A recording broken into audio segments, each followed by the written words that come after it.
There are over 35,000 museums within the United States, welcoming over 850 million visitors each year. Did you ever wonder what goes on behind the scenes in museums, creating the displays and exhibits we all enjoy? Join us as we explore museums and their exhibits from the inside out. Hi, I'm Leslie Mueller. Welcome to Museum Access, the show that takes you behind the scenes at America's top museums. Today we're at the Federal Reserve Bank of Chicago, one of 12 regional banks in the Federal Reserve System, and home to the Money Museum. Yep, there's actually a museum that's devoted to money. Have you ever wondered what $1 million looks like? Or how counterfeit currency is detected? Or what happens to worn out currency? Today we'll learn about the Federal Reserve and its role in maintaining a healthy, growing economy. We'll explore the role Alexander Hamilton played in the creation of America's first central bank and go behind the scenes to the secure cash processing area. Plus, we'll learn more about this incredible almost 1 million square foot building. So grab your wallets as we begin another adventure on Museum Access.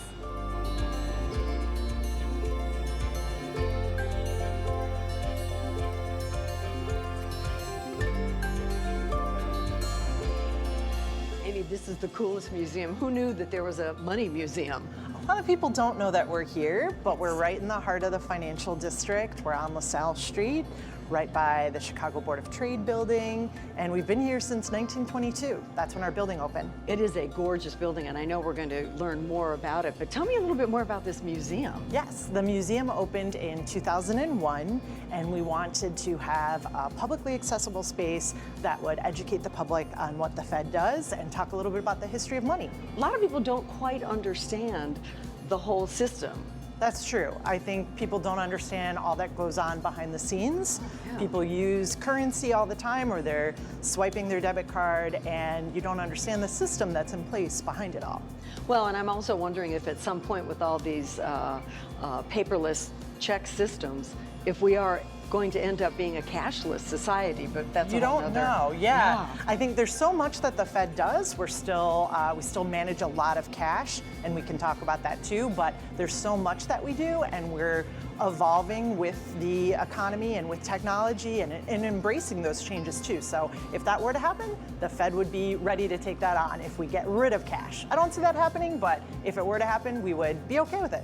Now tell me, what is this cube behind us? That is the coolest thing. Yes, behind us we have $1 million on display in $1 bills, and it's literally a ton of money. It weighs over 2,000 pounds. Oh my, are they new bills? They're not new bills. Yeah. They've been on display for quite a while, but if we cracked into it, there'd be no reason why we couldn't use them. Oh my God, they're so cool. And then I think I walked over something. What was that? Yes, we had $50,000 in coins in an old elevator shaft.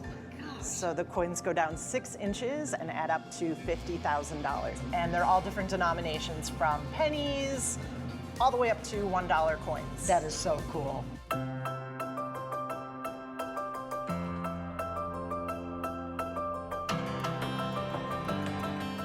So let's talk about the creation of the Federal Reserve. What started it? There were a lot of things happening in the economy: banking panics, a financial crisis, or a banking panic, banking runs. Tell me what a banking run is. There was a big example of this in 1907. People were very afraid of what was happening in the economy, so they went to the bank, took out their money, and even healthy, safe banks were vulnerable to this if people were all taking their money out of the bank at the same time. And there wasn't really any place for the bank to go. So one of the reasons to have a central bank like the Federal Reserve is to be the lender of last resort. So that was one of the reasons why we came about, so that we could lend to healthy banks when something like that happened.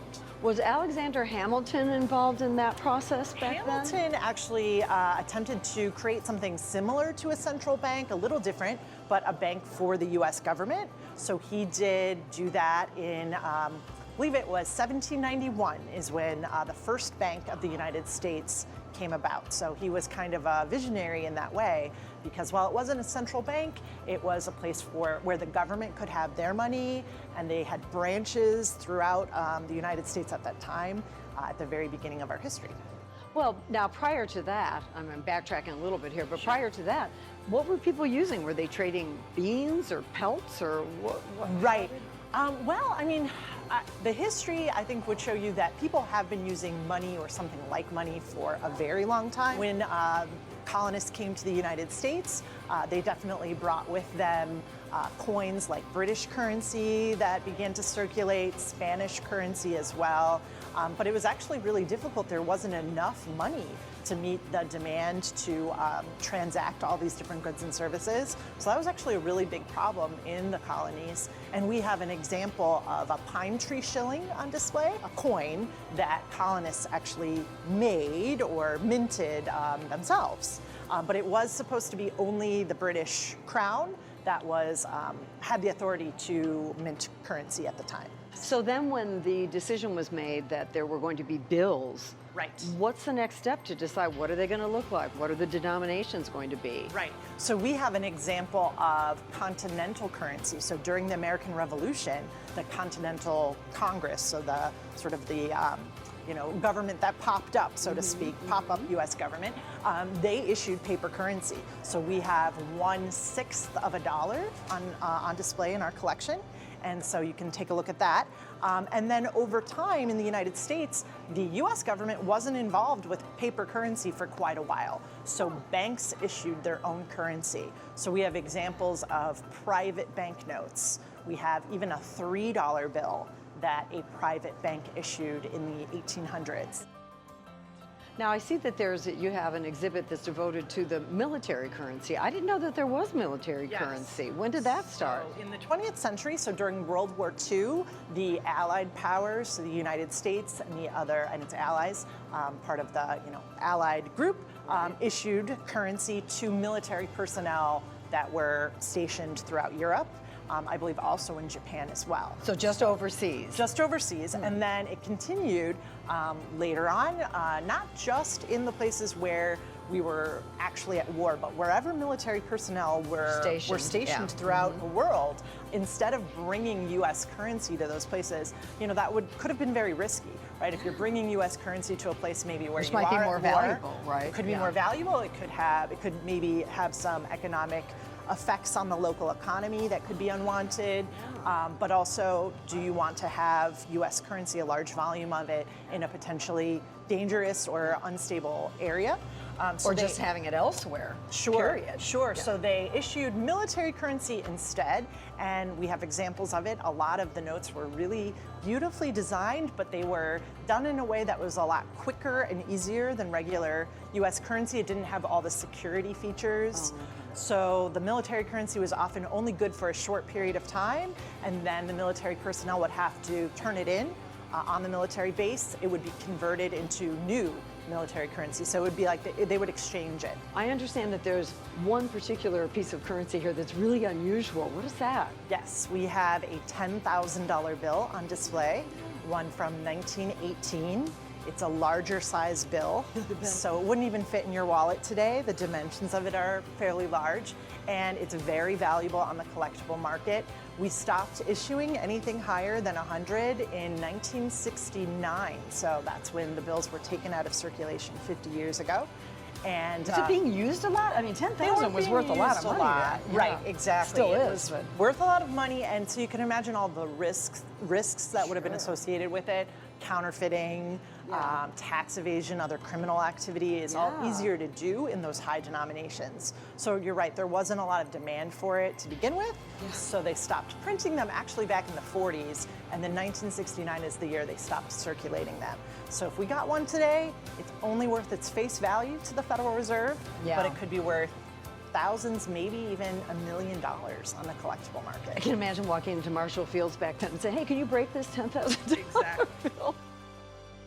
So we know that Alexander Hamilton, not only is he enjoying a lot of popularity right now, but he was integral in this whole currency process. Tell me, what are we looking at here? So Alexander Hamilton tried to, and he did start the first Bank of the United States. So it was a bank for the United States government. And in order to make his argument public, he published his pitch in a newspaper at the time. And this is a replica of that article. So that was his argument to incorporate the Bank of the United States. And we have a display that really helps the public understand a little bit how the first Bank of the United States was similar to a central bank or to the Federal Reserve. Just a little bit of comparing and contrasting what it was alike, what was similar, and just how it was different as well.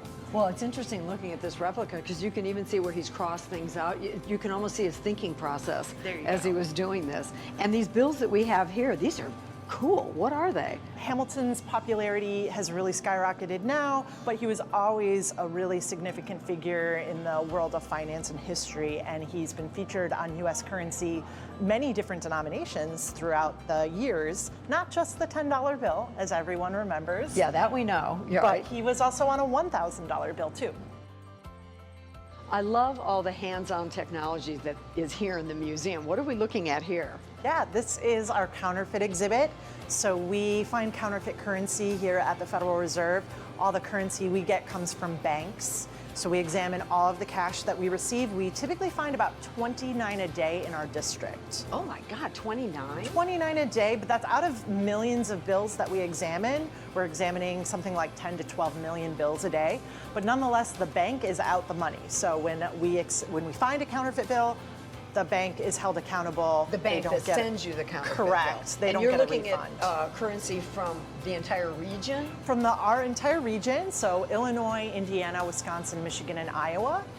Portions of the first 4 states and the entire state of Iowa is in our district. So the banks in that area use us as their bank. We get the currency from them. And then the machines that we have here examine currency. They're looking at the condition of the bills and also verifying that they're genuine. So this is one of several interactive hands-on exhibits that we have in this area of the museum. And what this allows you to do is see all of the security features on U.S. currency up close. So everything's bigger, everything's is enlarged. One thing you can do is use a UV light, and that shows you how the security ribbon glows a neon color under UV light. We can also use a backlight, which is going to show you the watermark on the bill. So that's the face that you see on the right-hand side. And is the watermark always the same face that's on the bill? It is the same portrait for the 10, 20, 50, and 100. The $5 bill is a watermark of the number 5. Oh.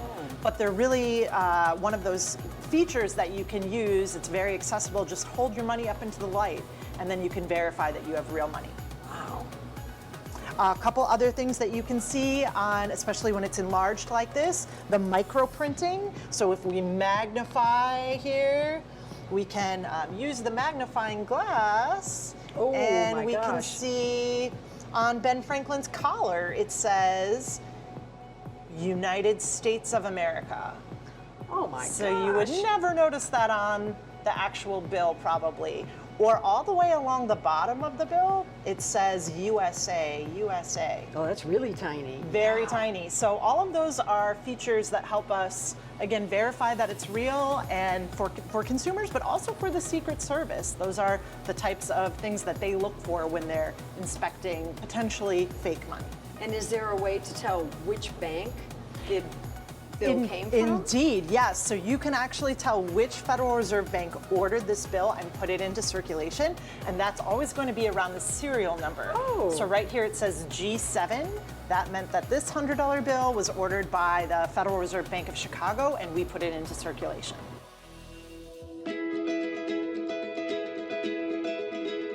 So we call this display the life cycle of a dollar, and what it's explaining is kind of where currency originates and how it gets into circulation. So this is kind of like a Rube Goldberg machine, and they start at the blue box. So the currency is being sent from the blue, which is the Bureau of Engraving and Printing, all the way up to the top, the green, which represents the Federal Reserve banks. I see. And then the Federal Reserve banks, again, the green level, They distribute the currency to regular banks, which is kind of the next color, the next level, that sort of beige color. And then banks distribute currency throughout the economy, which is what most of this exhibit represents, where all of the different transactions take place. That's where you might see one of these balls, jump out and make the cash register ding or fall all the way to the bottom. So there's so many transactions taking place and currency changing hands until it comes all the way at the bottom again to the Federal Reserve, where we shred some of it. And the shredding takes place for what reason? We're shredding old, worn-out currency, so I cash, that would, jam up ATMs or get stuck in vending machines.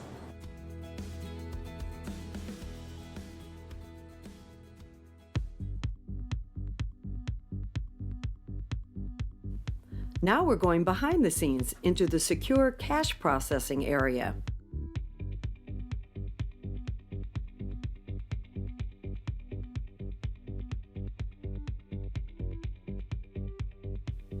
A shipment from a bank arrives.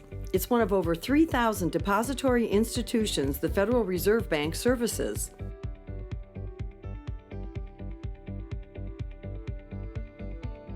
The shipment is unloaded and brought into a transfer room by a delivery team.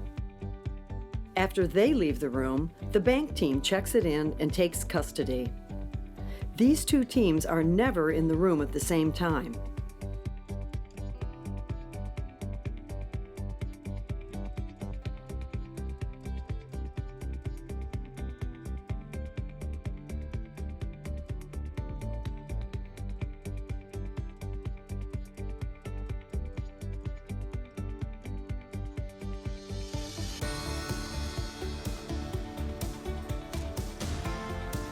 Next stop, the counting room, where the shipments are processed and counted, then fed into the BPS 3000 machine.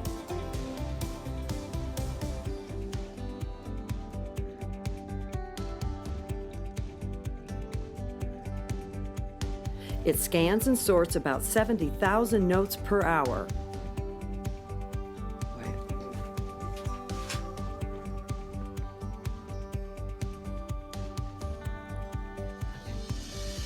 To be recirculated, each bill must meet 13 criteria for fitness. If it fails, it's shredded.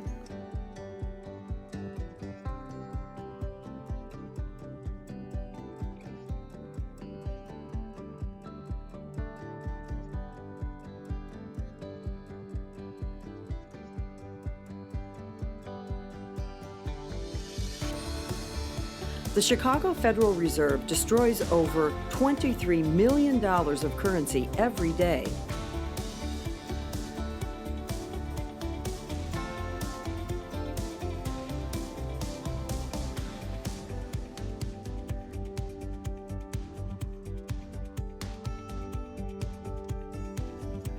The 50 to 60 counterfeit bills that are identified are sent to the Secret Service.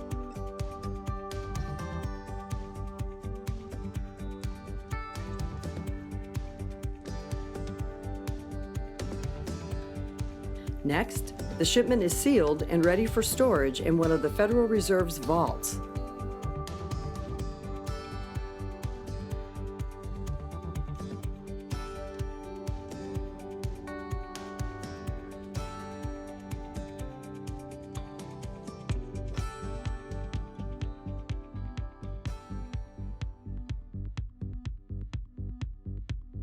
There is approximately $7 to $10 billion stored in these vaults.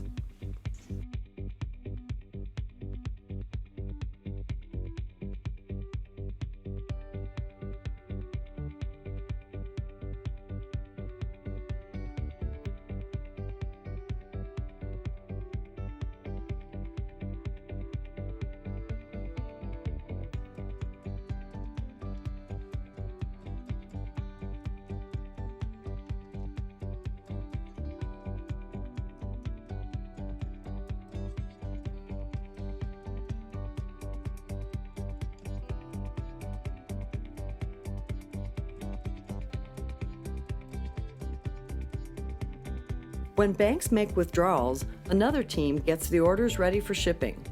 They count it once again, record it, and prepare to ship. Over $169 million to customers every day.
A lot of people wonder how the Federal Reserve System is structured.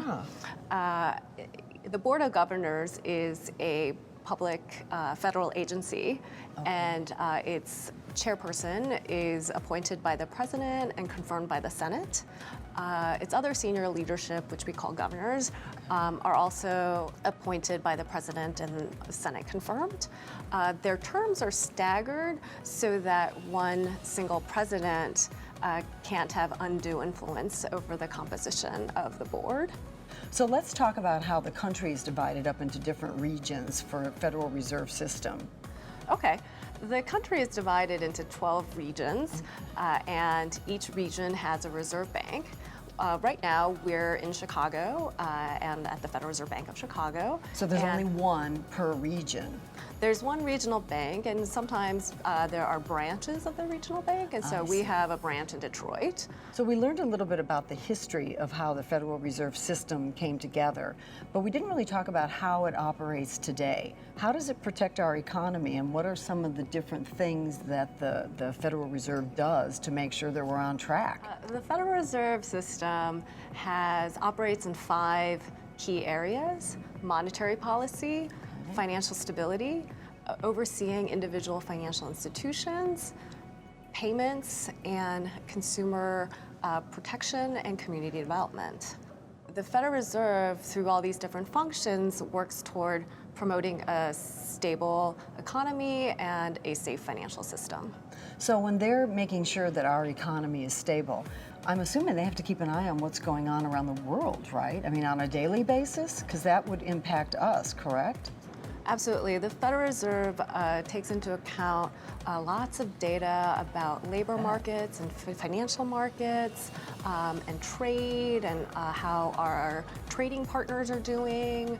And so a lot of information is taken into account as policy deliberations occur. So it sounds as if the Federal Reserve could speed up the economy or slow down the economy, correct, based on what they're seeing on the horizon?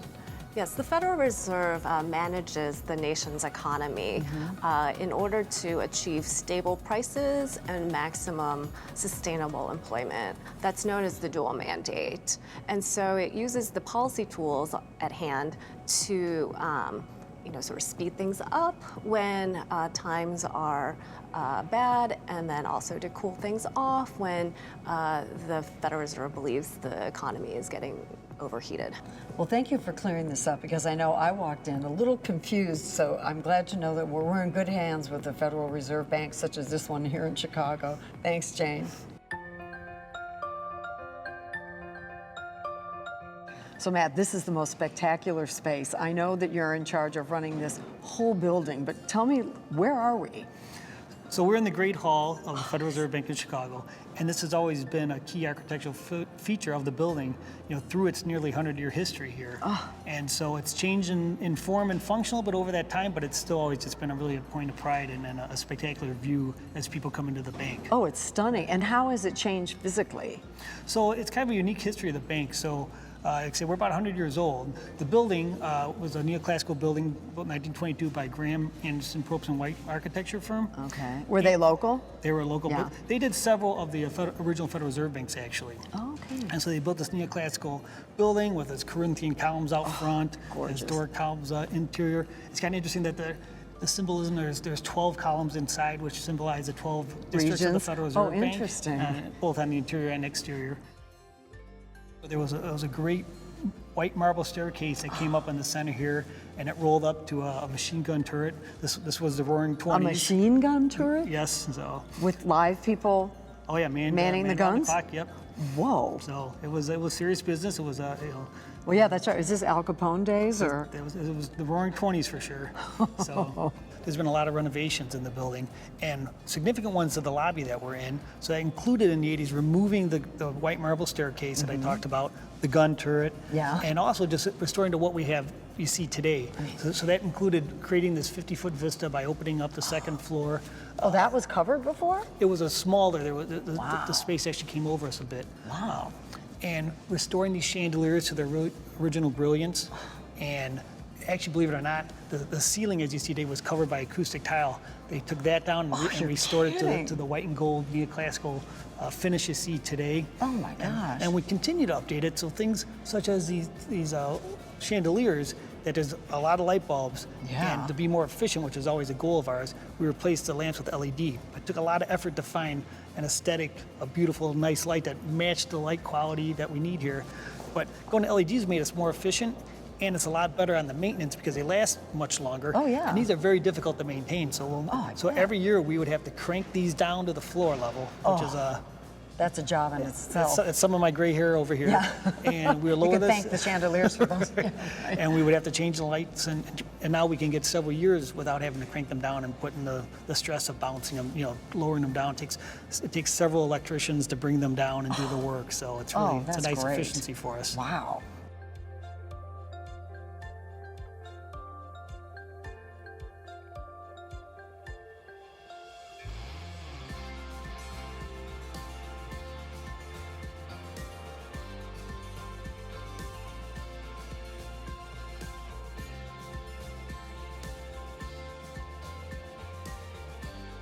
We've come a long way from bartering everything from bones and beans to seashells and furs.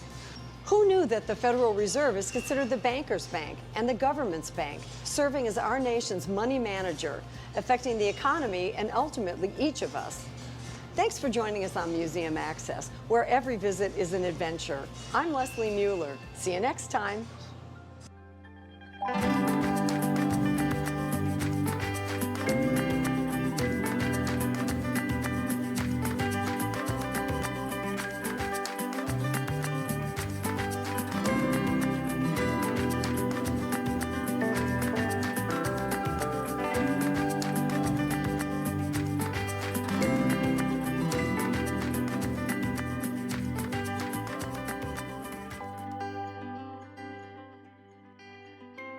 Made possible by TFI Envision, the connection to conversion agency.